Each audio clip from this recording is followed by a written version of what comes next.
Olá, seja muito bem-vindo à nossa casa, Rede Vivax de televisão e ao nosso programa Domitor. O programa onde a gente quer ensinar a você como dar aquela virada de 180 graus, que em alguns momentos da vida a gente não só quer, como precisa fazer. Através das histórias e das habilidades e competências dos nossos convidados, que são pessoas incríveis, a gente vai trazer para você como fazer isso. Ou, se você não aprender realmente como fazer, pelo menos que ponto a gente deve desenvolver, que habilidade que a gente tem que ter para conviver melhor com esse mundo caótico. Hoje eu estou aqui com uma pessoa extremamente especial para mim, um amigo de anos e anos, uma pessoa que eu digo que sempre me acompanha nas minhas loucuras e eu acho que ele acredita mais em mim do que eu quando eu invento alguma coisa. É o Pedro Gontijo. O Pedro é um mineiro de Belo Horizonte, é jornalista, escritor e, diz ele, gerente de projetos. Mas vocês vão ver que ele é muito mais do que isso. Pedro, obrigada por estar aqui comigo. Um prazer enorme, viu, ter a possibilidade não só de te rever, mas de ouvir suas histórias, que são incríveis. Pedro, te apresentei aqui como jornalista e escritor, mas me conta aqui qual dessas atividades você exerce hoje? Olha, hoje eu coloquei a literatura no centro da minha vida. Então eu posso dizer, numa frase simples, que eu sou um escritor. Mas a realidade é muito mais complicada do que isso, né? E eu consigo dizer, André, que eu sou escritor com clareza, justamente porque de todas as guinadas que eu dei na minha vida, você conheceu boa parte delas, essa razão de ser, de fazer literatura, sempre esteve. Eu brinco que eu estou na quarta vida no mesmo corpo, né? Mas em todas essas vidas, eu sempre escrevi e sempre a literatura teve algum lugar de valor. Mas eu tenho outras profissões, né? Minha formação é em jornalismo pelo FMG, mas eu também fiz um mestrado em educação pela Unicamp e por aí vai. Mas eu trabalhei desde movimentos populares, como as comunidades quilombolas, indígenas caiçaras ali de Angra dos Reis, Paraty, Ubatuba, movimento de educação popular, como o Instituto Paulo Freire, mas também em ONGs internacionais, como o Serviço Civil Internacional, que é uma ONG que promove voluntariado internacional para mais de 80 governo países. também, né? Tem muita história também aí. Trabalhei na Presidência da República, no gabinete do Presidente da República, no gabinete do Ministro da Saúde. Assumi uma bucha num determinado momento no município de Ubatuba, tentando fazer uma transformação lá. Então eu tentei fazer várias coisas e, né, baseado nas oportunidades que a vida me dava e principalmente nos aprendizados dos fracassos, dos erros, das limitações, né, do que era delírio, do que era imaturidade minha. Então fui guinando várias vezes. Então gerente de projetos é uma forma mais genérica para dizer que cabe em vários desses momentos. E nos últimos anos, de fato, eu sou um gerente de projeto, de um projeto de tecnologia, no programa Justiça 4.0, que promove inovações aí no judiciário brasileiro. Isso é o que eu faço nos últimos 3 anos. Além de escrever e publicar esses livros. Né, o Pedro trouxe aqui para a gente alguns livros, a gente vai falar sobre eles. Mas eu agora quero saber qual foi a primeira grande virada da sua vida. E com quantos anos você tinha, Pedro? Porque, gente, ele é super novo. E vocês estão vendo tanto de coisa que ele já fez. Eu tenho 42 anos. Né? Bom que homem pode falar, gente, não tem problema de dizer idade, né? Então... Pois é. Eu vou te falar, André, que eu demorei 20 anos para poder contar essa história dessa primeira virada. Porque, de certa forma, até hoje eu estou processando ela, né? Mas ela é um tema do meu próximo livro, que já vai... gente, primeira mão então aqui, hein? Sim, foi nesse mês que a editora Patuá já confirmou que vai publicar, uma editora que eu sempre admirei muito. Quando eu comecei a escrever esse livro, há 2 anos e meio, eu estava em Belo Horizonte ainda, eu sonhava em ser publicado pela Patuá, e aí a vida deu umas 3 guinadas aí, e eu fiz um aproveitamento dessas guinadas, e essa editora já confirmou que vai publicar esse ano esse livro. E esse livro eu conto... além de outras histórias mas eu conto essa história dessa primeira virada que eu dei na vida, que foi quando eu tinha 21 anos. E eu era estudante de jornalismo na FMG, eu estava terminando ali um processo de pesquisa de iniciação científica no grupo de pesquisa lá do FMG, e a vida estava boa. Se você usasse só os padrões do Instagram, nem tinha isso, né? Mas nos padrões externos, eu estava numa universidade super concorrida, né, com uma carreira ali começando, tinha um emprego de pesquisador, mas eu tinha uma insatisfação latente. E você tinha outras coisas também, né? Tinha já contratos ou possibilidades outras, não é? Tinha assim que eu estava terminando, eu estava indo para o último ano de jornalismo, então tinha 2 deputados estaduais que estavam me chamando para trabalhar com eles, por conta da minha vida pregressa ali com eles, na verdade. Um era do Partido dos Trabalhadores, outro do PSDB. Então eu ficava assim, muito eclético, né? Tanto direita eclético. quanto esquerda, quanto centro. E aí eu ficava pensando, poxa, mas eu quero me envolver com política, eu quero fazer academia direto. Eu tinha uma certa dificuldade de sair direto, já fazer mestrado e doutorado muito novo. Eu queria, não me achava assim capaz, de ter vivência suficiente para escrever um livro de ciência política, ciências sociais e tal. E também achava que eu não tinha muita clareza do que eu ia me meter na política. Então tinha essas possibilidades, mas basicamente a minha impressão é que eu estava mais reagindo a que eu esperava ser a expectativa dos outros. Perfeito. Aos 21 anos, do que se de fato pensar assim, poxa, o que eu espero de mim? Né? E aí com 21 anos, terminando a faculdade, é um momento meio crítico, né? Que você dá uma guinada aqui, vai durar 10 anos. Não, a gente já sabe que não. Mas no nosso imaginário ali, parecia que era uma coisa muito definitiva, né? No meu imaginário. E eu lembro que eu estava voltando desse trabalho numa tarde, né? Voltando desse trabalho de pesquisa lá no grupo de iniciação científica, e eu tive uma sensação assim no ônibus, eu só não quero ir para casa agora. Aí eu desci do ônibus, era na Praça da Liberdade, desci, era de tarde, fui lá no Cine Belas Artes, assisti um filme, lembro do filme, é O Filho da Noiva, uma história de Alzheimer e tal. Desci, saí mexido naquela coisa, né, que você sai num filme que te faz sair dos lugares emocionais comuns, ordinários. Eu peguei um caderno, escrevi, e eu lembro que eu escrevi assim, isso foi a introdução da minha vida. E aí eu escrevi uma página e meia lá sobre isso, sobre como até agora eu mais respondia ao que eu esperava ser a expectativa dos outros, e que eu, assim como eu admirava vidas de pessoas célebres ou não tão conhecidas assim, mas que eu admirava, e eu as admirava porque elas deram um sentido para a vida, uma ideia, e transformaram a vida dela, principalmente o tempo de vida dela, numa dedicação a uma ideia, a uma frase. E aí eu queria achar minha frase. Você vê, gente, 21 anos de idade já estava achando, né? Foi isso que eu fiz. E aí eu parei tudo, parei a faculdade, tal, consegui. Aí eu poderia tinha algumas oportunidades eu podia ficar um ano, eu ia ficar um ano desligando o ruído ao redor para encontrar o que eu esperava de mim. Deixa eu te fazer uma pergunta que eu tenho certeza que vai impactar quem está nos assistindo. Pode fazer. O que a sua família falou disso? Seus pais? Como é que foi a repercussão disso? A minha mãe, mais conversa com a minha mãe sobre isso, né? Eu sou o filho mais novo, tenho um irmão do meio, uma irmã mais velha. O meu pai sempre olhava meio de longe, assim, apoiando. Ele não desabona, não cria grande dificuldade, mas não conversava tanto. Minha mãe que queria saber mais as coisas. Ela, hoje, quando eu converso com ela, ela fala assim, Pedro, desde os 7 anos você queria fugir de casa. Teve uma vez que você pôs um piquenique lá, 2 quarteirões de trás, você falou, fugi, não estou mais lá, de noite você voltou e tal.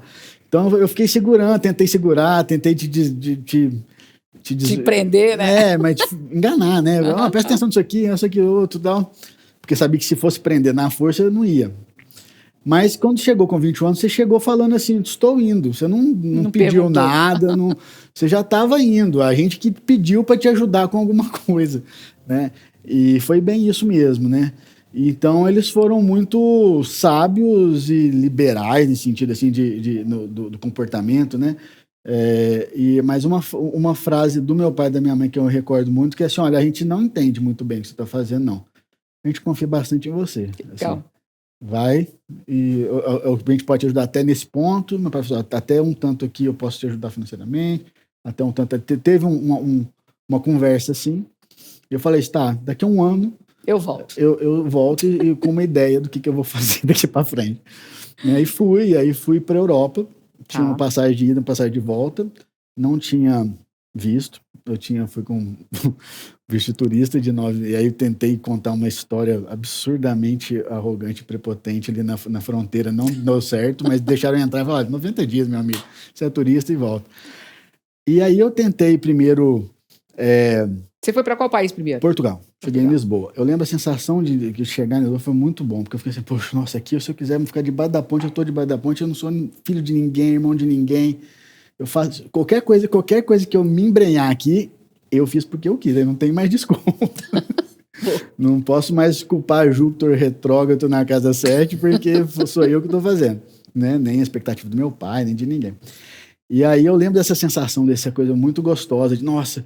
E aí, no aeroporto, eu encontrei um amigo de Belo Horizonte passando, foi assim, é ilusão, né? Mineiro, tudo quanto é lugar, né? Mas fora isso, tinha essa sensação mesmo de liberdade, né? E aí fiquei tentando, como que primeiro eu tenho que arrumar um lugar barato para ficar, arrumei lá um albergue de 6 euros por noite, eram 12 camas por quarto, e aí tinha o Instituto Português da Juventude, usava a internet de graça, aí tentei arrumar emprego, imprimir os currículos, fiquei lá tentando arrumar emprego de barman, hotel e tal, e só que Portugal tinha acabado de sofrer ali uma pressão grande contra a imigração e estava muito difícil. Eles tinham regularizado um monte de brasileiros ilegais e fechado a porteira, assim. Então estava muito difícil. Aí depois eu comecei a tentar em construção civil com outro cara que estava lá também, com uma história bonita, depois posso te contar. E aí nada, porta fechada, porta fechada, porta fechada. E aí eu comecei a ver que eu tive uma ideia de fazer serviço voluntário. Porque eu pensei, poxa, diferente desse meu colega aqui que está aqui, porque ele precisa de mandar dinheiro Pra lá casa. para o filho, para a mulher, para o filho pequeno que estava na Baixada Fluminense, procurando emprego e tal. Eu falei assim, eu não preciso disso, eu só preciso de comprar meu tempo. Só preciso não gastar dinheiro para eu ter a danada da ideia que eu quero ter. Aí eu pensei assim, ó, se eu arrumar um serviço voluntários que me dê um casa e comida e no final eu ainda faço um caminho de Santiago de Compostela, já dura mais 1 mês e meio, tava caminhando andarilho aí, ainda é bom que eu penso umas coisas. Eu tinha uma passagem de volta daqui a 12 meses, e aí eu fui entrando nessa linha, né? Teve um monte de pequenas curvas, mas foi isso que eu fiz. E ao longo desses serviços voluntários, eu me identifiquei muito com um movimento lá na Alemanha. Era o terceiro. Então vamos lá, você estava com 21 para 22 anos de idade. 21 anos, eu tinha acabado de fazer 21. Você largou tudo, foi embora para a Europa sem saber o que ia fazer. Exatamente. Lá, depois de muitos percalços, você encontrou no voluntariado algo que pudesse... Contei uma rede de voluntariado. E que bateu com você. Sim, que me aceitou, que me acolheu, que gostava de mim e encaixou, né? Tá. Não foi rápido assim, não. Não, lógico. Porque aqui vocês a TV podem ver rápido, a quantidade de coisa que ainda tem aí. Eu fracassei Nós estamos com 20 um bocado anos só. Faltam 20 anos. Falta. Mas essa história, eu demorei muito a contá-la, porque o ápice dela, dessa minha busca de achar minha frase, ela foi um episódio lá vou acelerar aqui, a gente dá a pérola direto pro pessoal que tá vendo, né? Assim, já estava lá na fronteira com a Polônia, num movimento pacifista radical, vivendo numa comunidade autossuficiente, sem dinheiro, sem documento, já tinha devolvido meus documentos, porque tem um salto aqui que vocês vão ter que ler meu livro próximo para entender. Já está fazendo propaganda aqui. Fazendo propaganda, um teaser. E aí eu tinha abandonado tudo mesmo, mandado um e-mail, porque no Yahoo, e-mails daquela época, tinha um botão perigosíssimo, que hoje não pode ter, que é assim, mandar um e-mail para todos os seus contatos. Aí não sei se ainda tem isso hoje, mas eu tinha isso, que eu mandei um e-mail para todos os contatos, falando, gente, agora eu sou aqui, vou ficar nesse movimento anarco-pacifista, no leste da Alemanha, e a gente está vivo sem dinheiro, sem documento, a gente recicla coisa do lixo, a gente pega coisa da floresta, eu não reconheço nenhum estado, né, nem um contra um, nem contra o outro, só acho que a gente tem que construir sobre outras bases e tal, então por isso eu devolvi meu passaporte no correio estava lá, né? Não sei se você já pegou seu passaporte, mas está escrito assim, esse documento pertence à República Federativa do Brasil, não é seu não.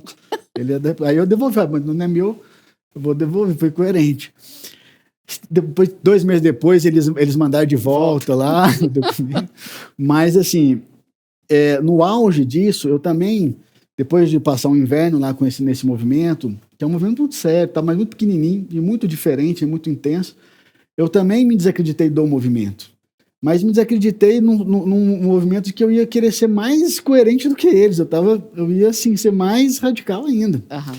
E aí eu escrevi uma carta para eles, já estamos em março de 2000, né? Estou quase fazendo 22 anos. Nossa, a gente passou quase fazendo 22 anos. Não, nesses 11 meses, foram 11 meses aí de muita mudança, né? E aí eu tive uma situação ali que Tem gente que chama de emergência espiritual, tem gente que chama de surto psicótico, o negócio foi intenso.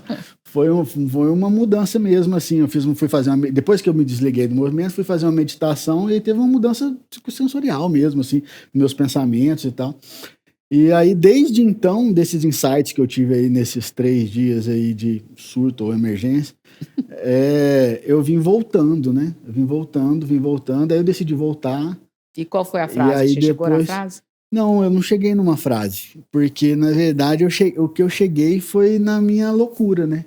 Eu cheguei na minha própria mediocridade, na minha própria vaidade, no meu fracasso. Imagina, quando eu mandei e-mail para todo mundo, eu mandei e-mail para o meu professora do pós-doutora lá em Sorbonne, mandei para as ex-namoradas, mandei para todos os primos, tios, né? Todo mundo viu a loucura explícita, que fazia todo sentido. Coerente mais coerente do que a gente está fazendo hoje, de 8 às 18, mas é loucura, né?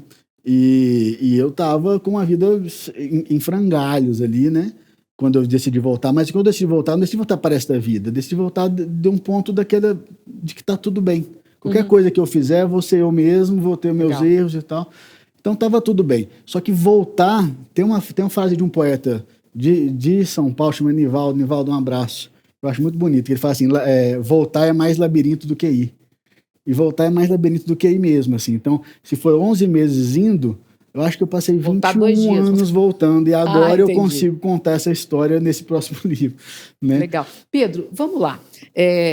Nós estamos falando de você com 22 anos, tendo vivido tudo isso, que, sim, enfim, a gente falando aqui pode parecer muita coisa, mas é muito mais do que isso.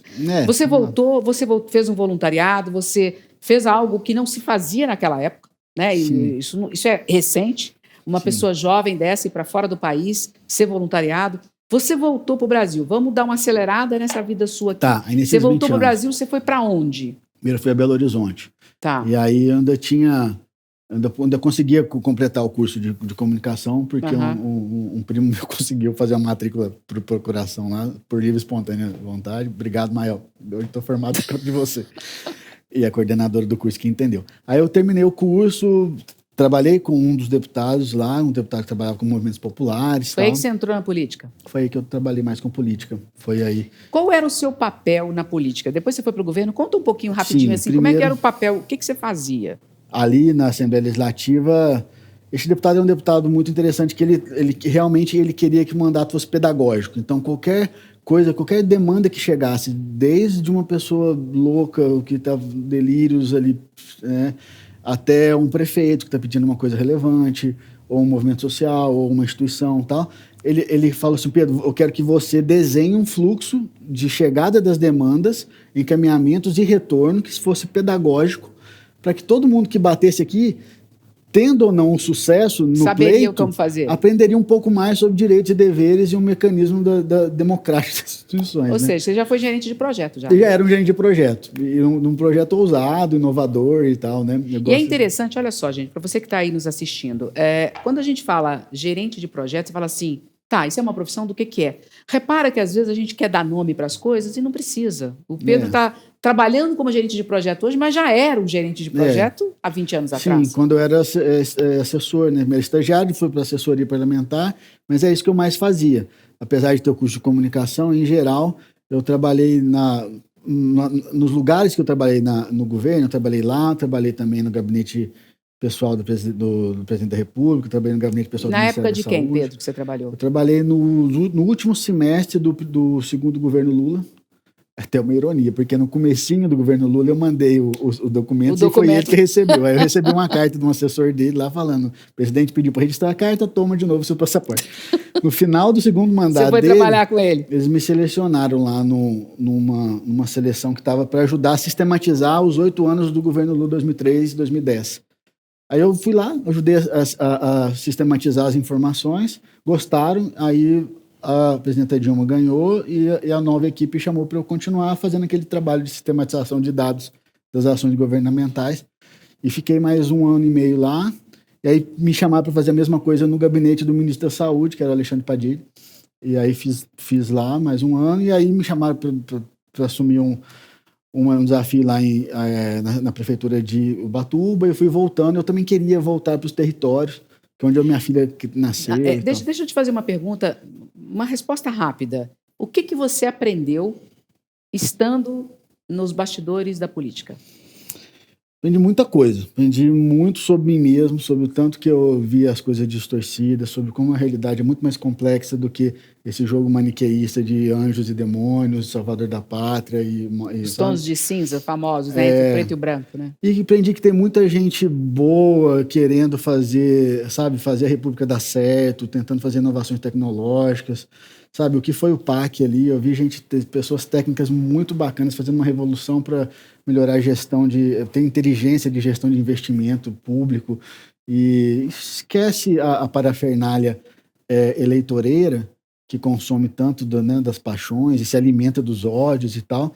Tem muita gente batalhando para construir uma república decente, melhor, digna e tal. Então eu conheci muita gente interessante assim, enxerguei mais do meu fanatismo, da minha dificuldade de escutar as pessoas, de escutar os outros, né? Então aprendi muito sobre como a realidade é muito mais complexa do que isso que tentam nos vender, né? E de lá para cá parece que isso foi só piorando, né? Do ponto de vista da qualidade, do espaço que a gente tem na esfera pública, na sociedade, nas famílias, nos amigos, nos bairros, para a gente divergir, né? Eu lembro na minha adolescência, no ensino médio, lá em Itajubá, no sul de Minas, de discutir com meus amigos sobre pena de morte, sobre legalização do aborto. Imagina que hoje alguém vai discutir nessa idade. A gente discutia de boa, e a gente tinha opiniões fortes, contrárias, a favor, com argumentos, e checava fonte, e qual fonte, mas a gente não tirou isso. Os caras falavam, não, peraí, vou pensar, e voltava na outra semana, entendeu? Era um negócio que, assim, poxa, não era tão... Isso não é, sinceramente, não era tão raro assim não, porque eu ia conversar em outros lugares, isso acontecia mais na década de 90, né? E isso, de certa forma, eu acho que o mundo deu uma guinada com coisas positivas, mas com esse radicalismo absurdo, com né? Esse jeito que a gente está comunicando nas redes sociais, ele tem uma tensão aí que é uma queda das condições de diálogo. Tem uma queda das condições de diálogo que é evidente, né? É muito evidente, não precisa nem explicar. Se eu começo a falar, todo mundo já sabe que porque tem na família, tem hoje, né, no trabalho. E isso, de certa forma, o que eu levei dessa experiência da política foi de que é preciso ter gente fazendo coisas. Não é o lugar onde eu me sinto mais produtivo, porque eu fico muito devagar, eu tenho muito escrúpulo e tenho muitas questões, tenho muita dúvida, e precisa de gente mais ágil, mais gente que tem um temperamento mais que paga o preço e tal, mais corajoso nesse sentido. Eu tenho outro tipo de coragem, né, mas não essa. Então eu admiro muito quem dá a cara a tapa e tenta ser coerente, mas infelizmente também tem eu vejo com bastante pessimismo ativo, tá, gente? Assim, eu sou esperançoso por teimosia só não, né? Porque tem que ser esperançoso pra gente fazer alguma coisa, mas não é por ser esperançoso, é Paulo Freire que falava isso, que eu vou deixar de olhar a realidade, as bases materiais da realidade. E a base material da realidade é que nós estamos piorando muito as condições de diálogo político na nossa república, né? E não é só o Brasil, né? É uma questão mundial. Pedro, bom, vamos sair da política. Bora. Você chegou em Minas. Gente, eu conheci o Pedro, eu nem sei, 2000 e... Você era presidente da Sociedade Médica de Cardiologia, tinha uma revista interativa. O Pedro foi... Eu fui lá para ser o jornalista que conseguia entender a necessidade. E olha, e é muito interessante, você falou entender e olhou para mim, né? Gente, eu era um pouco, né, Pedro, exigente, assim, um pouco, né? Não, você era ousada, né, André? Você queria transformar uma revista que em geral é uma revista médica, burocrática, né? E você queria transformar ela numa revista de impacto social, de diversas linguagens e tal. E foi muito legal, gente. O trabalho do Pedro foi incrível, a gente teve grandes vitórias, né? A gente implementou a lei do proibido fumar dentro dos ambientes fechados, não sei se você lembra disso, das blitz que a gente fazia, enfim. Mas então, olha só, eu conheci o Pedro depois dessa experiência, ele como jornalista, já formado, e depois dessa experiência da política. Sim. E ainda tinha uma história de umas ONGs rondando aí, que você foi lá para a Bahia, se não me engano. Sim, porque na volta dessa emergência espiritual, surto / loucura aí, eu fiquei um ano e meio, 2 anos me encontrando aqui. Aí depois que eu me encontrei e formei, eu consegui voltar a ser funcional nessa sociedade mais ou menos normal que a gente vive. E aí, um dos vestígios aí é uma grande coisa do seu pensamento, André, que eu conheço um bocadinho também. Esses não tem nada perdido, né? Então, grandes fracassos, grandes vergonhas da minha vida, que foi esse troço, Olha que vestígio, tesouro que eu tive. Eu era o contato brasileiro de uma rede de ONGs de voluntariado internacional, que é um movimento pacifista desde a Primeira Guerra Mundial, que não tinha ninguém no Brasil ainda. Então a gente criou uma série de ações de levar voluntários brasileiros para projetos humanitários fora do país, de trazer voluntários de fora para cá. E aí eu tive mais outro na Europa, agora pé no chão, trabalhando nessa rede de ONGs de voluntariado internacional, que chama Service Civil International. Eu estava voltando disso quando a gente se encontrou. Foi isso aí. Pois é, mas você está falando uma coisa, você está sendo bem modesto. Eu queria colocar uma ênfase nisso daí. Estou sendo modesto em quê? Não, ele foi um ponto de contato numa época onde isso não acontecia, onde a gente não tinha essa facilidade de intercâmbio que a gente tem hoje entre Brasil e o exterior. Eu trouxe esse movimento para o Brasil. Né? Assim, isso aí. Eu fui a pessoa que trouxe um movimento que já tinha 90 anos promovendo voluntariado no mundo inteiro. E aí a gente teve uma boa história, uma história bonita, com pessoas, né, que teve, não estou sozinho, né? Teve algumas pessoas bem parceiras ali em Belo Horizonte e que me ajudaram a construir isso, né? Teve alguns projetos bem bacanas também que foram esteios disso, não foi sozinho, mas eu realmente fui o que, por ter ido na frente e tal, era a cara ali de confiança da ONG.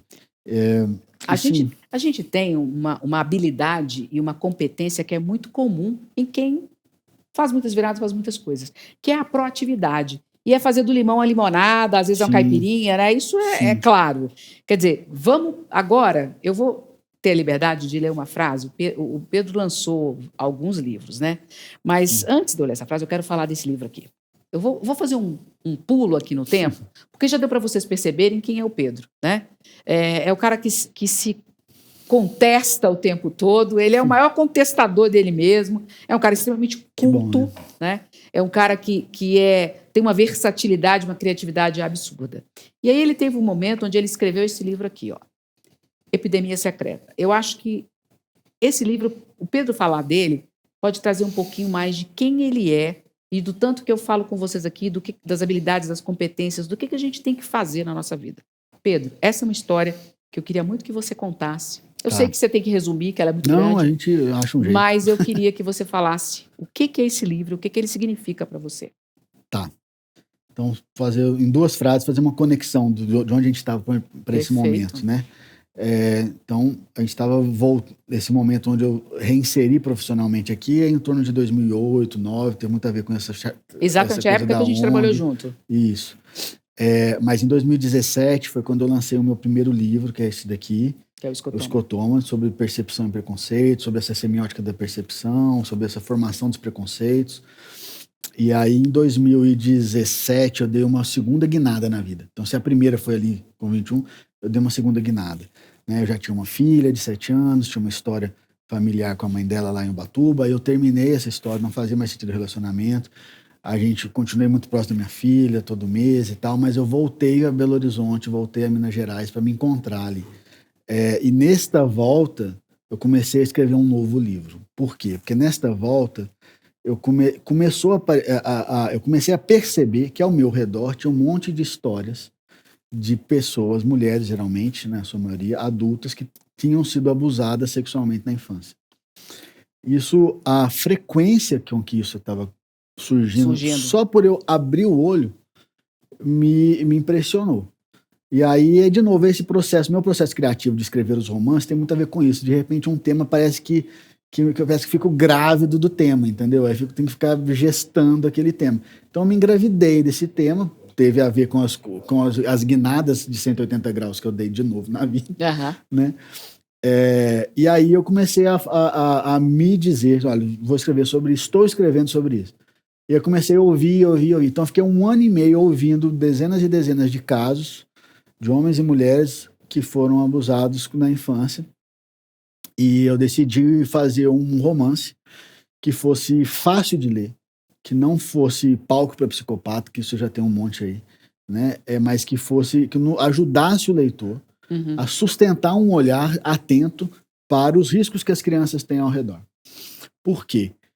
Porque é só com esse olhar atento é que a gente vai transformar essa epidemia em não mais uma epidemia. Porque ela só é epidêmica, né, Só acontecem tantas Que a vezes, gente tão não difícil de vê, né? encontrar, porque existe uma cultura do segredo. Ou porque a gente vê e não quer ver, ou porque a gente não vê mesmo, ou porque a gente tem medo de romper o segredo, porque a relação de abuso tem a ver com o cara que é muito legal, o Com cara a que paga as família, né? contas, o cara que, né, tem o abusador não tem, o abusador pode ser eu, pode ser você, pode ser, não é um alienígena com 3 cabeças verdes, não, é uma pessoa comum que geralmente faz um monte de coisa boa, de fato boa, e nem digo que não tem uma capacidade de fazer por intenção boa também não, mas ele tem isso e abusa da criança no quarto, entendeu? Então, a gente precisa, é difícil, ele cria essas relações que esconde a possibilidade Dele dele ser um ser abusador. pego, dele ser o abusador. Então, o que eu queria era escrever uma história de ficção. Sim, por que de ficção? Porque eu queria facilitar o caminho do leitor. Então eu pensei, eu tive que tirar todas as minhas vaidades artísticas e pensar assim, qual que é a estética que eu tenho que colocar aqui? Assim, eu preciso da estética mais palatável. Sabe qual foi minha referência estética? Ah, Novela da Globo.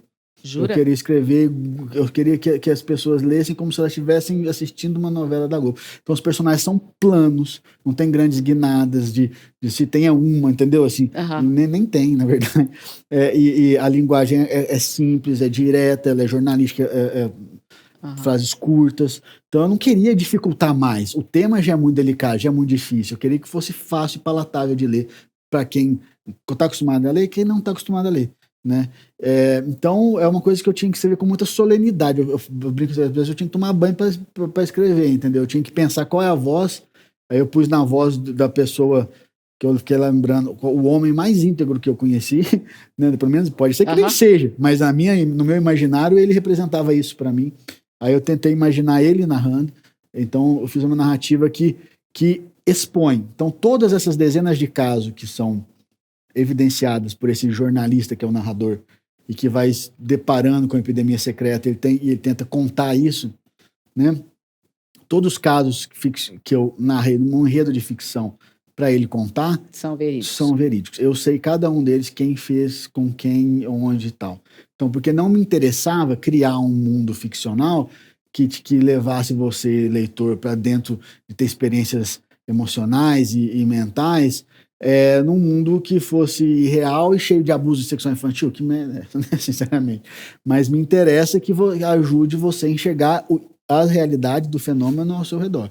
Então, é uma história de ficção para facilitar o olho aberto, Pedro, né, esse é um assunto que essa apesar é um epidemia, né? assunto complicado e eu queria que se você pudesse, eu sei que falar isso para escritor é difícil, mas numa frase ou duas, que você abrisse os olhos de quem está aqui nos assistindo para uma situação dessa que às vezes passa despercebida. O que essa pessoa tem que olhar? O que ela tem que buscar? O que você aprendeu? Cara, em uma frase foca na criança. Qual a necessidade da criança que está ao seu redor? Foca na criança, a criança vai te falar tudo, né? Ah, mas vai falar do jeito dela. Ela vai falar voltando a fazer xixi na cama, ela vai falar desenhando, uma criança que desenha pelo pubiano, onde que ela viu, né? Assim, e foca na criança, não foca no, se eu falar, eu acho que essa criança está sendo abusada, mas deve ser, se for, vou dar, mas o vô dela faz tudo por ela, né? Não sei o que, é a pessoa que é o arrimo da casa. E aí, se eu fizer essa denúncia, e pode não ser, aí eu vou manchar a reputação dele. Então, sabe o que acontece? O adulto pode se proteger. Então, se alguém achar que eu estou abusando, me acusem, porque a criança não pode se proteger. Né? O adulto, eu, você, assim, que a gente for acusado de uma coisa injusta, a gente tem como se defender.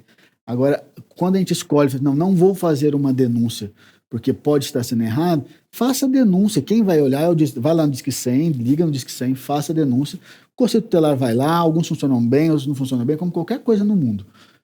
É responsabilidade deles Perfeito. averiguar. Agora, o que a gente precisa de fazer, e só contam com a gente, é cuidar das crianças. Então, quando a gente nega a denúncia, o que a gente está fazendo é falar assim, então deixa a criança morrer mais um pouco. Deixa ela pagar o risco. E se for verdade, não tem ninguém vendo mesmo, entendeu? Uhum. Então, se eu falo que o escotoma era a mecânica do preconceito, a epidemia secreta, infelizmente, é a mecânica da negligência. Né? Ela está lutando contra a mecânica da negligência, que a gente tem essa cultura de, não vamos mexer ali, porque... E isso Então, para várias denuncie. coisas na vida, né? Muito. Pedro, a gente vai dar outro pulo agora, Bora. porque vocês já perceberam que tem um monte de Vamos virada, saltar, e o Pedro vamos é saltar. poeta. Então, Também, não sabia que eu era, não, mas eu peço que ele está lançando, já lançou, está lançando, porque Lancei. cada hora ele lança um livro, entendeu? Então, assim, a gente acaba de falar de um, já tem outro, como vocês já viram, que já está saindo outro aí. Está saindo. Que é a vírgula final. Eu vou ler um pedacinho aqui para vocês. Atrai-me mais a curvatura das vírgulas do que a finalidade dos pontos. A diferença entre a violência e o afeto é o peso da mão. Comida é fundamental, ainda mais importante é ter fome. Eu acho que se a diferença entre a violência e o afeto é o peso da mão, tem tudo a ver com o que ele acabou de falar. Né? Sim. Pedro, quem é o Pedro poeta agora? Quem é o Pedro escritor? Esquece o Pedro vanguardista, esquece o Pedro esquerdista de uma época, anarquista, seja lá o nome que for, né? Sim. A gente recebe tantos rótulos na vida, né, Pedro? Pois é. Quem é o Pedro de hoje, que agora voltou, está morando em São Paulo, se intitulou e se reconhece como escritor? Quem é o Pedro de agora?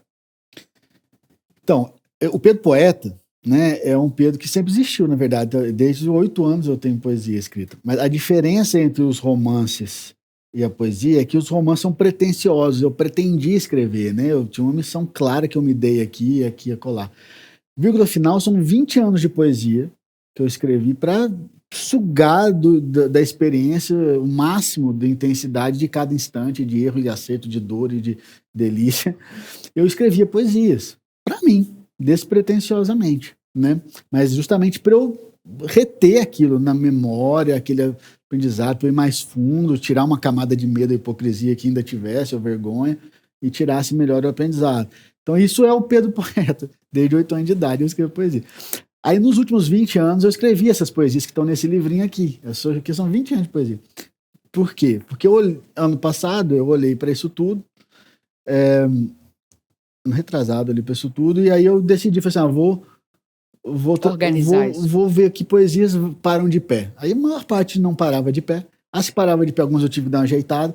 E aí no final eu falei, olha, essas têm um valor poético, acho que elas tocam as pessoas, elas estão numa forma, num conteúdo tocante, né? Tipo, atrai-me mais a curvatura das vírgulas do que a finalidade dos pontos. Né? É uma coisa que toca muita gente, né? Esses versos que você leu, né? A diferença entre a violência e o afeto é o peso da mão, né?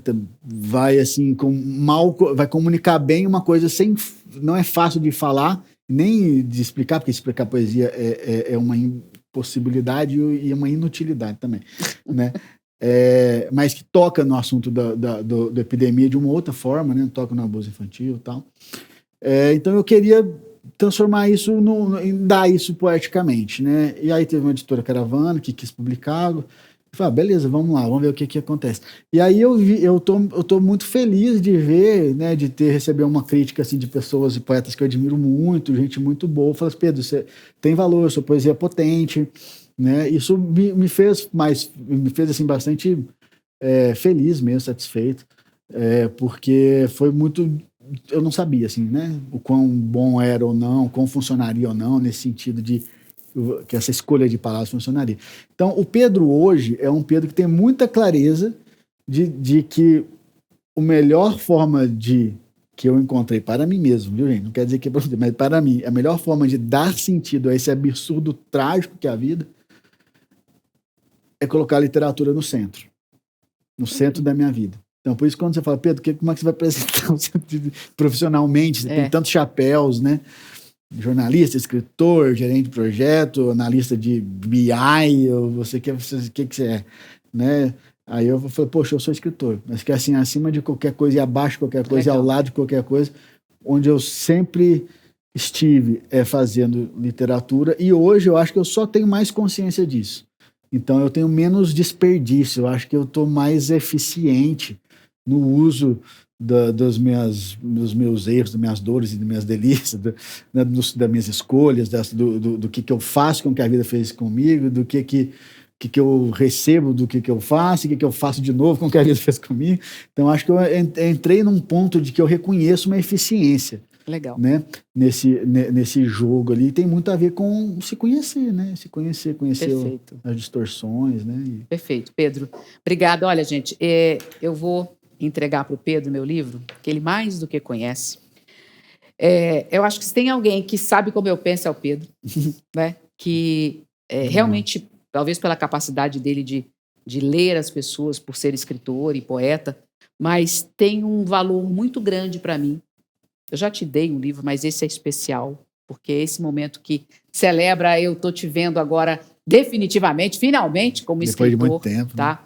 E Pedro, muito obrigada É uma honra. para você aqui. É uma Tem honra. eu queria que você lesse a dedicatória que eu fiz para você. Pode ler? Para a câmera Pode 3 ler. aqui? Ó, vou ler aqui. Pedro, a sua criatividade sempre foi um incentivo para mim. Obrigado por sempre embarcar nos meus projetos e acreditar. Beijos, Andréia. Pedro, muito obrigado. Obrigada. Eu Foi que agradeço. incrível, como sempre, é incrível. E olha, e você não sai daí. Você já sabe que a gente tem um segundo módulo onde a gente vai entrar no jogo da virada. Até daqui a pouco.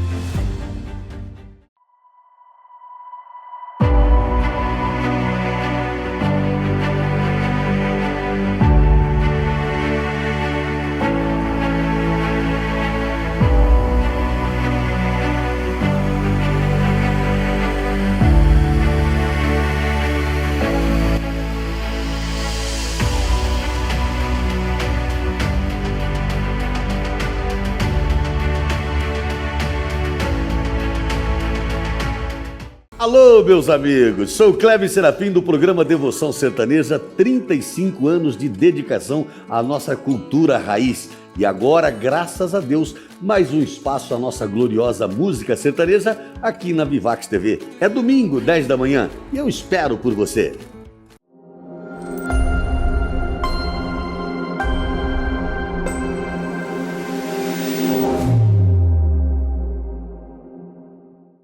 Olá, meus queridos irmãos e irmãs, eu quero convidar você para todas as terças-feiras nós participarmos juntos aqui na Vivax TV da missa e novena de Nossa Senhora Desatadora dos Nós, transmitida do nosso santuário Nossa Senhora de Fátima, no Estreito, em Florianópolis.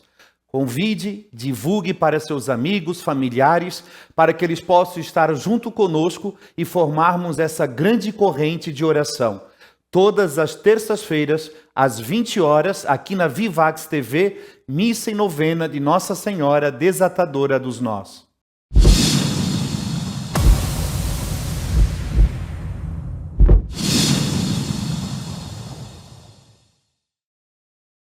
Em busca de inspiração na cozinha, você está no lugar certo. Chefes incríveis vão compartilhar receitas simples e práticas que vão encantar você e toda a sua família. Acompanhe aqui na Rede Vivax TV todas as segundas e descubra um novo mundo de sabores no programa Josi para você.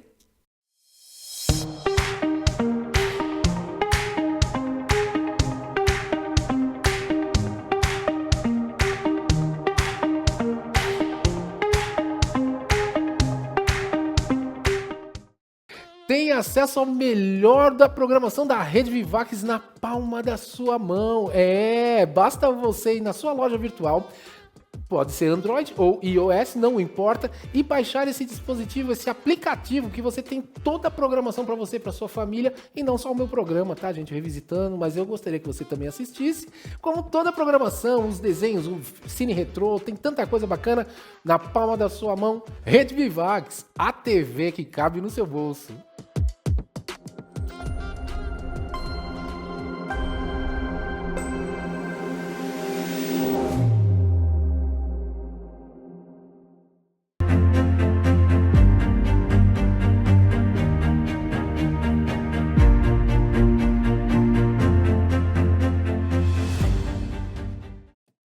Estamos de volta com o Dômitor, a sua virada de 180 graus.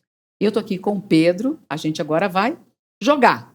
Bora. Gente, tem uma coisa muito especial, que esse é um momento único para mim, porque foi o Pedro que me ajudou a transformar esse jogo em realidade. O Pedro é o responsável pela dinâmica, pela mecânica do jogo, por tudo, né, Pedro? Para montar as cartinhas. Não, o design tudo bem, não, sim. Mas...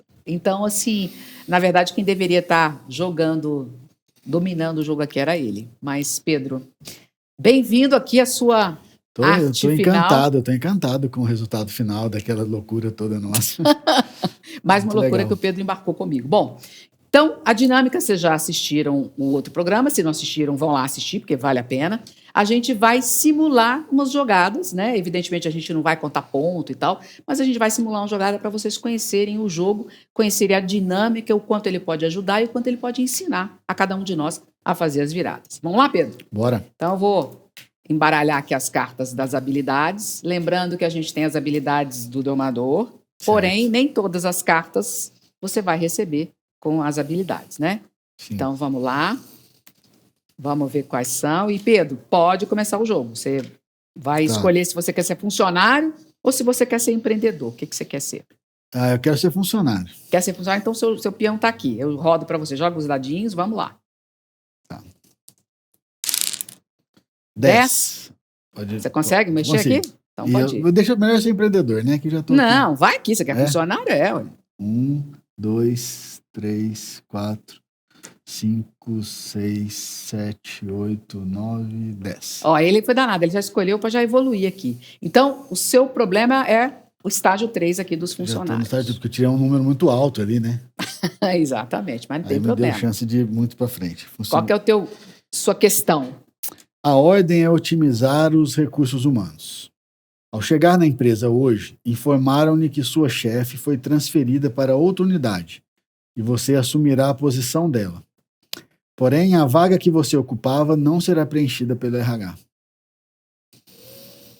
Ou seja, será que você vai ter que fazer as duas funções juntas? É, Provavelmente. Né? Sim, a ordem é otimizar os recursos humanos, chegando na unidade, falando que essa foi transferida para outra unidade. Você assumirá a posição dela. Ele está lendo a carta de novo ali, viu, gente? Tá bom. Agora, ele vai escolher a carta melhor, mas antes eu vou ver que situação no mundo você está enfrentando, hein?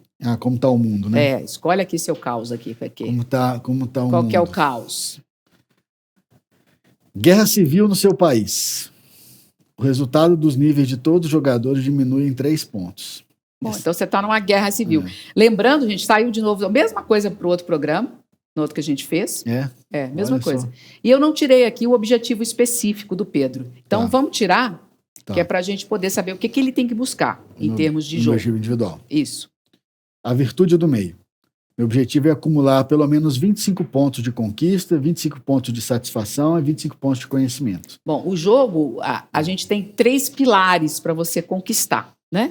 Que é o que ele falou ali. Então, o Pedro hoje tem por objetivo no jogo ficar ali um pouquinho bom nos 3 pilares. Então, vamos ver que carta ele vai escolher. A estratégia do jogo é assim, ele escolhe não só a habilidade que ele vai usar para resolver o problema, mas também aquela que vai dar pontos para ele, possivelmente, no que ele deseja. Eu acho que, assim, dada essa situação, eu acho que eu vou escolher jogo de cintura ou Total Flex. Eu vou escolher o Total Flex. Vai. Tá, e lê a carta pra gente, por favor, Pedro. Total Flex. Adaptabilidade. Adaptabilidade. Não é o mais forte que sobrevive, nem o mais inteligente, mas o que melhor se adapta às mudanças. Essa é a carta que eu... Tá. Por que você escolheu as habilidades aí? Explica pra gente, Pedro, a pontuação, né, a habilidade da carta. Ela tem muita adaptabilidade, tem 9 pontos de adaptabilidade, ela tem 7 pontos de distanciamento, 7 pontos de criatividade. Ela tem baixo foco, mas eu achei que eu tenho só 2 pontos de foco e 5 pontos de agilidade na decisão também. Eu acho que não é uma coisa que exigia tanta agilidade, tanto foco, exigia muito mais jogo, essa flexibilidade que a gente tem que ter, né, dado que... E também um certo distanciamento e uma criatividade, porque está colocado uma situação. Eu estou assumindo um novo posto, novo posto acima de mim, mas eu não deixei de assumir o meu anterior. Então é aquele presente grego, né? Você recebe, olha, você foi promovido, mas você continua fazendo o que você fazia, mais do que você vai fazer. Então, assim, o distanciamento é interessante para você perceber até que ponto eu posso ter escolha, porque não foi apresentada escolha, né? Mas acho que se eu me distanciar um pouquinho... Para entender melhor a situação. Para entender melhor. E a adaptabilidade eu vou precisar. Vou precisar porque a minha vida mudou. Né? Legal. Vamos ver o que rola para mim aqui agora. Vai lá. Vamos lá. Bom, eu vou de empresário, então. 8. Deixa eu pegar aqui. 1, pode... 2, 3, pode 4, vir. 5, 6, 7, 8 8. aqui. Fiquei no empresário 2 aqui, no segundo estágio. Vamos ver qual que é o problema. Vou tirar um de baixo. Esse aqui. estágio é o estágio da empresa, né? Isso. É uma empresa que está no nível 2. Vamos ver. Você e os outros sócios decidem abrir uma unidade da empresa em outro país. Você foi convidado para administrá-la. Se aceitar, toda a família terá que se mudar em breve. Bom, eu ainda não sei qual é meu objetivo de Seu jogo. objetivo individual. Vou ver o que eu preciso. 50 pontos de satisfação. Então, eu vou ter que trabalhar para ter mais satisfação aqui no... Prazer. Mas vamos ver. Coisa ruim, né? É. Bom, vamos ver o que eu vou Foca escolher. no prazer.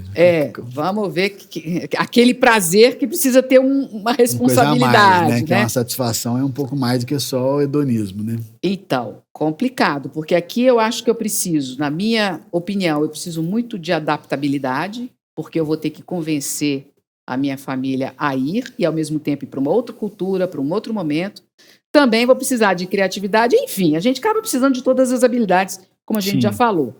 Mas, deixa eu ver, porque assim, gente, a gente sabe o que a gente precisa, mas as cartas que a gente tem nem sempre São elas. nos dão né? essa, né? Então, eu vou aqui, deixa eu ver, acho que eu vou no jogo de cintura. Vou escolher o jogo de cintura para viver essa situação. Se eu aceito ou não, se eu levo a família ou não. Então, aqui está como adaptabilidade, a habilidade que tem mais pontos, né? A capacidade de não perder energia resistindo às muitas mudanças necessárias. Então, eu escolhi aqui a maior ponto, adaptabilidade e criatividade. A situação Sim. já diz, né? Sim. Em termos do que eu vou para outro país, o que eu vou resolver. Tem que ser muito criativo, né? Começar uma vida nova com a família em outro país. Convencer todo mundo da família aí, achar que é bom, né? E aqui tem distanciamento e agilidade como 5, estão iguais, tudo bem? Eu olhar as opções que tem, me distanciar um pouco para entender se é a melhor situação ou não.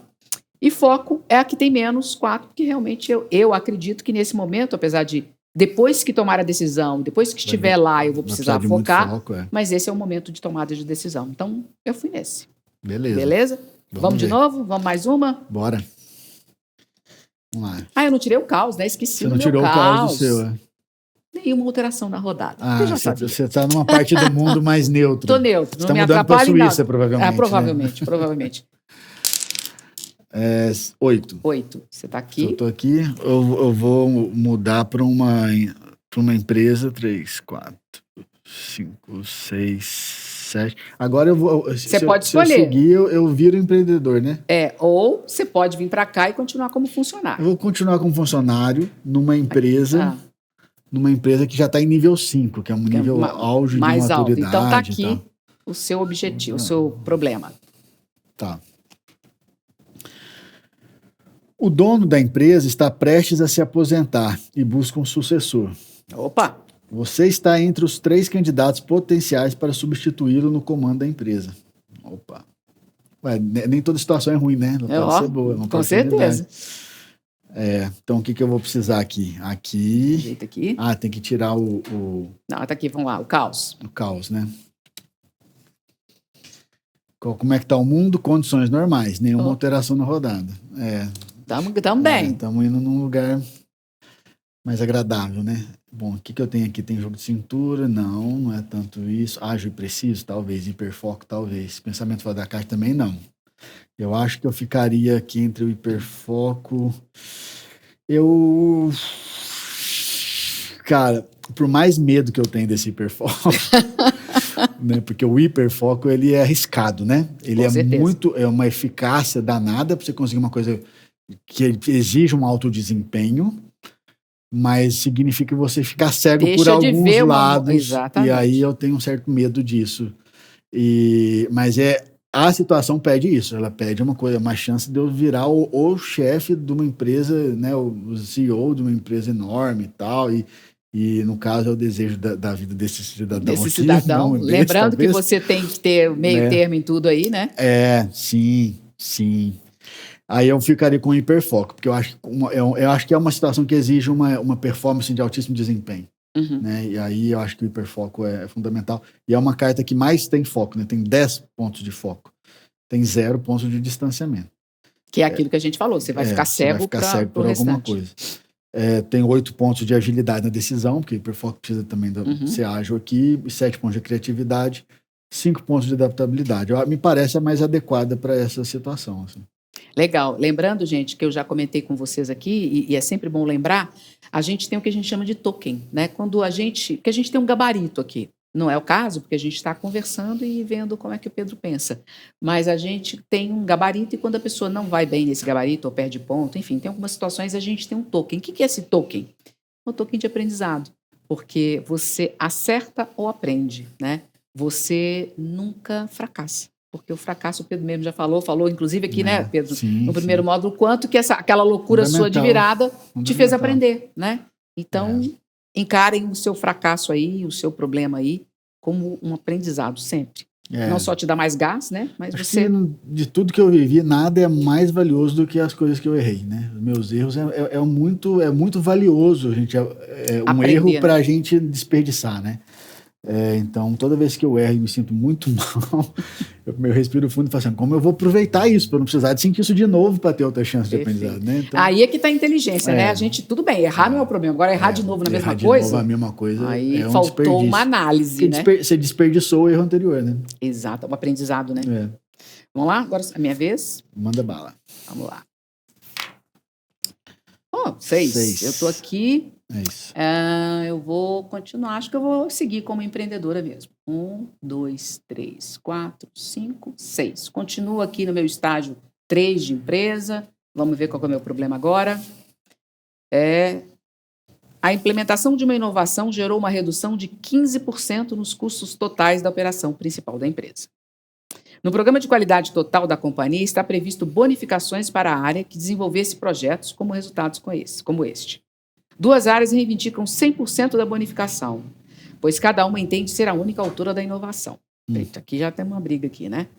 O diretor de uma das áreas chegou a colocar o cargo à disposição caso o seu posicionamento não seja favorável à área dele.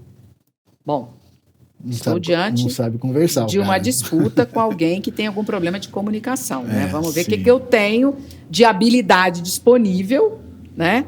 Eu acho que nem é total flex, eu preciso ser totalmente aqui. Você tem aí o total flex? Tenho o total flex. O total flex é adaptabilidade de novo, né? Não é o mais forte que sobrevive, nem o mais inteligente, mas o que melhor se adapta às mudanças. Então, eu estou aqui com adaptabilidade 9, né?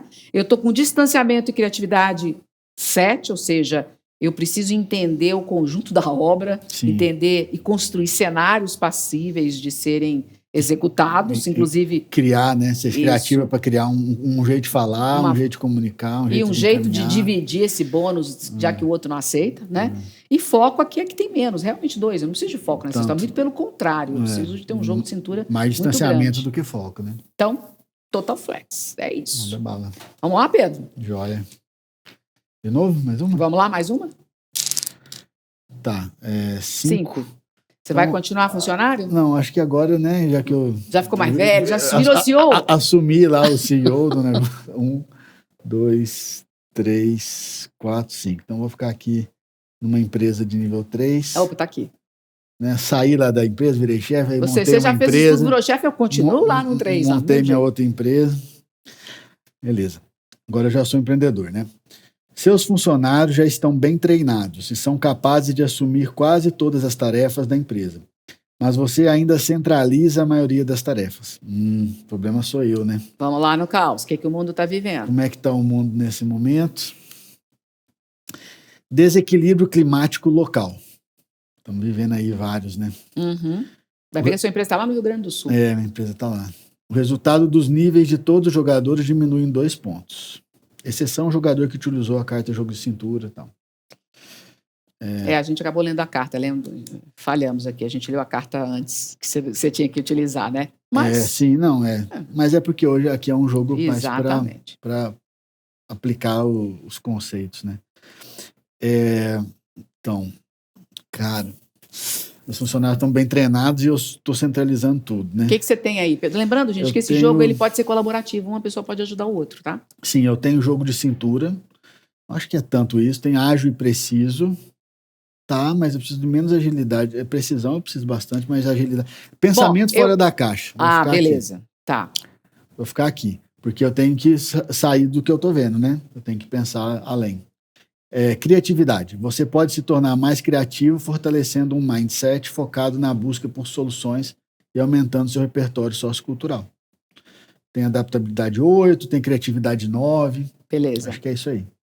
É isso. E qual que tá a menor aí de habilidade? De novo, foco, né? Tá. Pedro, vamos fazer um exercício aqui agora. Das cartas que você tem aí, o que você tem aí? Ágil, preciso, jogo de cintura? Jogo de cintura, pensamento. Então, eu vou te dar ágil, visão preciso. panorâmica e desperdício zero, que a gente não usou ainda. Eu queria uma análise sua sobre essas situações, diante do que você pensa, se você já passou alguma, o que você considera. Olha, eu acho que esse desperdício zero é uma coisa que eu já falei algumas vezes aqui, né? Você, inclusive, falou hoje. Falei hoje umas 2 vezes aqui. Eu acho que talvez seja a que mais me represente a minha trajetória. Assim. Eu tenho um bocado de flexibilidade, em algum momento já tive hiperfoco, pensamento fora do caixa, eu nem sei onde está a caixa, de tanto né? Mas eu acho que o desperdício zero é dessas habilidades a que mais gerou benefícios na minha história pessoal, talvez porque o tipo de desafios que eu enfrentei exigiam esse aproveitamento dos erros no sentido de que eu esperava conseguir tal coisa nesse caminho, não consegui. Consegui outras coisas, parece que teve um monte de coisa ruim, mas olha só o tanto de outras oportunidades que abriram, né? Tá, essa é uma forma interessante de ver, né? Para a pessoa que está nos assistindo entender que, cara, tira algo de alguma Tira coisa, algo. né? Se você viveu, né? Tudo vale a pena, essa mão é pequena, né? Assim, se você viveu se dando ao seu sonho, à sua vida, à sua jornada, dá para você aproveitar qualquer resposta que o mundo der, até a ausência total de resposta. Exatamente. Né? E as outras aí, o que você diz aí? Tem alguma coisa importante? Das outras que eu não usei, né? Isso. Tá. A visão panorâmica, eu acho que foi muito importante para mim nos momentos de maior fundo de poço, assim, né? Nos momentos onde parecia que estava dando tudo errado, a visão panorâmica é importante, porque nunca tudo está dando errado, né? Tem sempre oportunidades. Então, ela é irmã aqui do desperdício zero, né? Todas elas são interrelacionadas, né, André? É um pensamento orgânico, né? Ágil e preciso, nos momentos mais crônicos, né, de maiores riscos, né? Talvez não crônicos, mas agudos, né? Porque você tem que ser tomar uma decisão. Crônico não, é agudo. Agudo. Momentos mais agudos, ou seja, no maior risco, né? Então, às vezes, numa guinada dessa, por exemplo, né, como uma coisa é você transformar a vida com 21 anos sozinho, né? Outra coisa é quando eu já tenho uma filha de 7 anos, depois eu de 10, 12, 13. Então, tem alguns riscos aí. Então, tem que ser preciso. Uma coisa é errar só com eu pagar o preço, e outra coisa é ter outras pessoas, é minha filha né? pagar o preço, né? Então, quanto mais vai aumentando a nossa responsabilidade, acho que a gente precisa de mais precisão, né? Então, eu acho que isso é o que me remete a essa carta. Sem o peso, né? Sem peso, né? Sem peso de culpa, porque culpa não ajuda nada para ninguém, E né? como a gente tem culpa nesse mundo, país católico e tal. A culpa... Nada contra, não é isso, mas a gente carrega essa culpa, principalmente mulher, tá sempre culpada, tá sempre devendo alguma coisa para alguém. Não serve para nada a culpa, né? Não serve para nada. Acho que a gente ser responsável, ser autocrítico, tudo bem, porque não tem ninguém pregando aqui uma irresponsabilidade danada, uma inconsequência, não é isso. Mas a culpa serve para quê?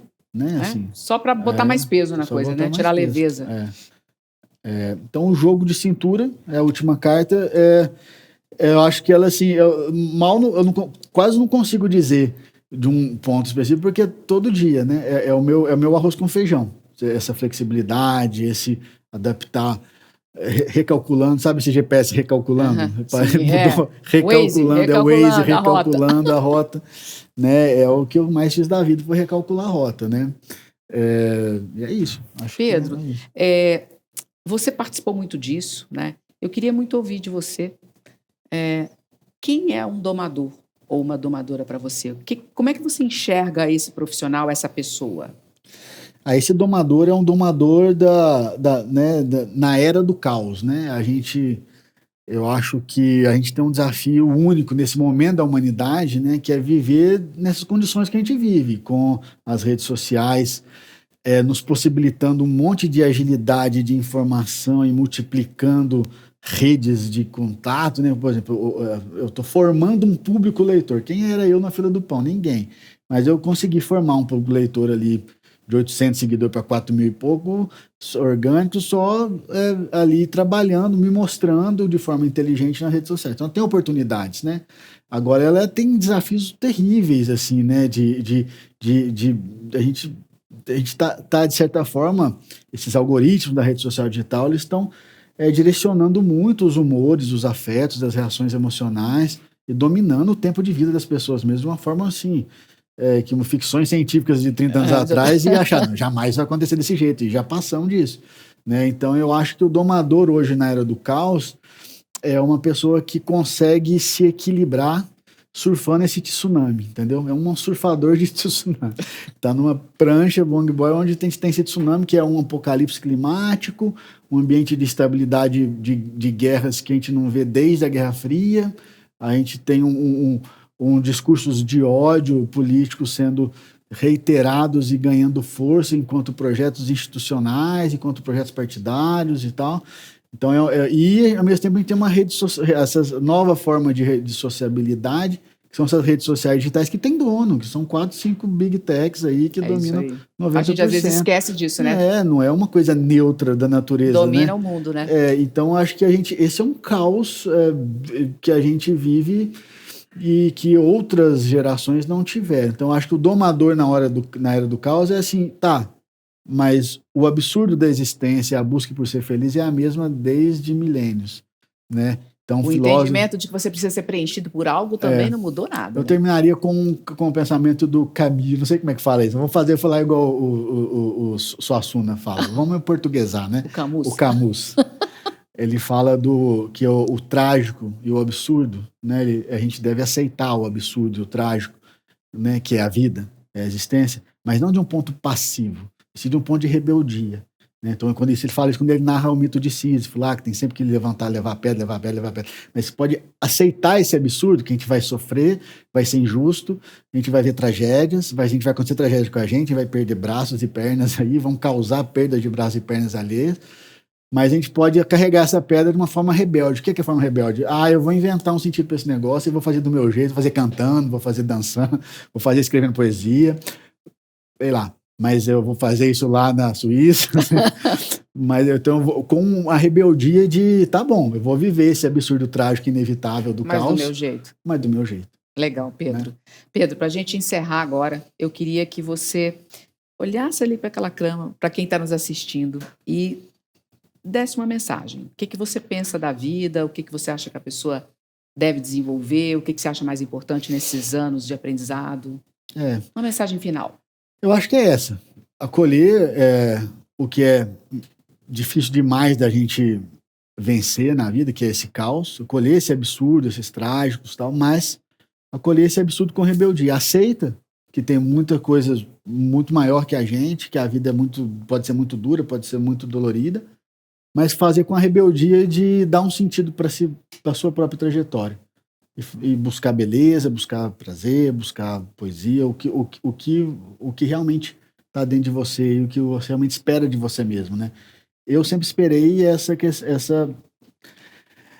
passar por aqui com certa beleza, criar uma beleza, entendeu? Assim, e eu falava para mim, um dos versos aí eu espero mais de mim do que comer biscoitos, por mais que eu os adore. Os de polvilho, da memória, e os de chocolate, da vitrine. Então, assim, eu adoro os biscoitos, não tem nada contra isso. Mas eu espero mais de mim. Então, à medida que o tempo passa, eu olho para trás, eu quero gostar de quem eu fui. Isso não quer dizer não errar, pelo contrário. Mas quer dizer aproveitar o erro e tal. Então, a mensagem é, vamos aceitar esse absurdo que é viver em 2024, mas vamos fazer com a rebeldia de dar um sentido original seu, não esse que está vindo da rede social, 10 frases, o pessoal repetindo para se odiar, não. Seu, o que você espera de você ao aceitar esse absurdo de estar vivo aí hoje? É isso. Pedro, muito obrigada. É sempre incrível conversar com você e ouvir você, né? Eu acho que é meu. Desses anos todos, é aquela coisa, né? Você está cada vez melhor, é o tal do vinho que envelhece. É eficiência, né? Tá ganhando eficiência. Está cada vez mais centrado, é a impressão que eu tenho, dentro da sua história, que contou faz todo sentido. Sim, né? sim. Mas parabéns pelos seus livros, pelo novo livro que vem Obrigado, aí. Com certeza a gente vai te chamar aqui de novo. O novo livro provavelmente vai chamar A História Natural do Desvio. que Opa, tem tudo a ver tem com, tudo a ver com a a nossa gente aqui. conversa. Bom, pessoal, é isso. A gente fica por aqui hoje. Eu espero você no próximo Dômitor, tá bom? Fica aqui na casa, na Rede Vivax de televisão.